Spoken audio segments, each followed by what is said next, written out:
আজকে যারা নির্বাচনের সময় সিজনাল শোডাউন করেন, সেই শোডাউন দেখে বিভ্রান্ত হবেন না। এখন অনেক অতিথি পাখি আনাগোনা বাড়বে, কিন্তু আপনাদের মনে রাখতে হবে যে সংকটে কারা পাশে ছিল। 17 বছর বরিশালের মানুষের জীবন জীবিকা নিয়ে কারা আন্দোলন করেছে, সেই বিবেচনা আপনারা করবেন।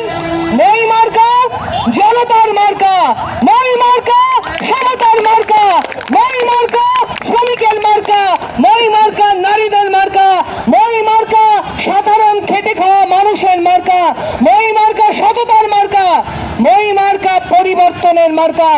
এইবারে এই পরিবর্তনের মার্কাকে বেছে নিয়ে আজকে জুলাই অভ্যুত্থান যারা করেছিল, তারা করেছিল একটা গণতান্ত্রিক বাংলাদেশের জন্য, তারা করেছিল এমন একটা বাংলাদেশের জন্য যেখানে নারীরা মাথা উঁচু করে হাঁটবে, যেখানে শ্রমিক তার মজুরি পাবে, ছাত্র শিক্ষা শেষে চাকরি পাবে।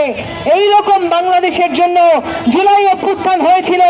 যদি আজকে সেই অভ্যুত্থানের আকাঙ্ক্ষা রক্ষা করতে হয়, বরিশাল 5 আসনে মুক্তিযুদ্ধের আকাঙ্ক্ষাকে যদি রক্ষা করতে হয়, জুলাইয়ের আকাঙ্ক্ষাকে যদি রক্ষা করতে হয়, অবশ্যই অবশ্যই